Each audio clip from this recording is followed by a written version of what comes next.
Hey, good day everybody. I'm just going to do a quick update here as it relates to fungicide timing on corn, and I'm here in a thin area of the field just so because I could see an example of some bugs we're going to talk about, um, Japanese beetles, and so on is kind of the subject of today's talking points. Real quick here, fungicide timing or whether you should or shouldn't. Um, This is a hard call because right now, with the hot temperatures we have forecasted, it's sometimes hard to see ahead and feel like, wonder if you're going to get the return on your investment. One thought I wanted to just throw this out here, for what it's worth. This time of year is always a brutal time because we don't know the future, and fungicide is one of those things where we have to somewhat invest into tomorrow, and we don't know what that holds. But don't throw in the towel on your crop. Even if you're not going to fungicide, you're not doing that sort of a thing, I still advise you to is to hang in there. This crop has a lot of powerful potential. What I'm seeing out here in the field, there's a lot out here, and even if we have a July that's not super wet, just the timeliness over the next several weeks of rains can make a huge difference to your crop. So do take courage from that there's a good potential out here. And I was just looking at a map here sent to me by an agronomist.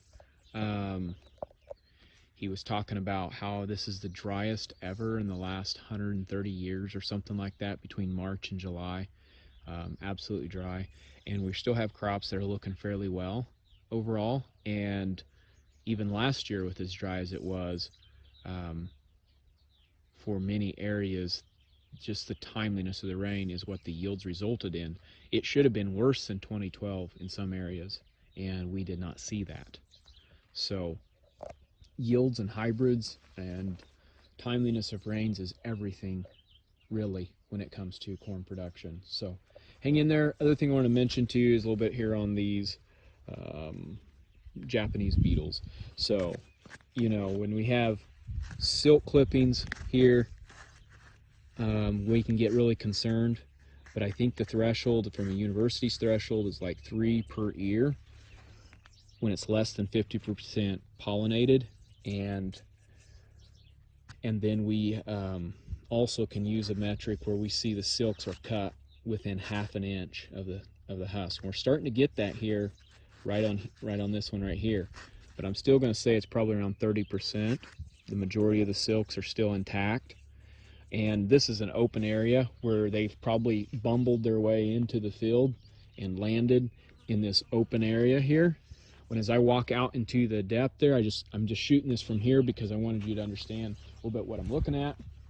As I walk into the field where I'm past the inrows, it gets thick foliage, and I'm not really seeing anything as far as clipping or damage there. Doesn't mean it's not something to check, but just wanted to show you thresholds a little bit. Again, some of the telltale signs you're walking through, from quite a ways away, you can see this little bit of blackening where they've been nibbling on the tips and they've kind of died back a little bit.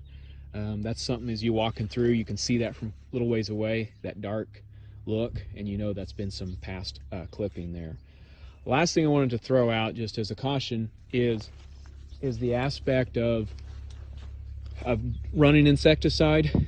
Do try to make the best decision you can, because there are times where you can throw an insecticide, and as hot and dry as we are, we can have mites out here, and that population could explode if we kill off all their beneficials that eat them. So just wanted to throw this little update out here for y'all today. Good luck. If you have any questions, just reach out anytime. Take care.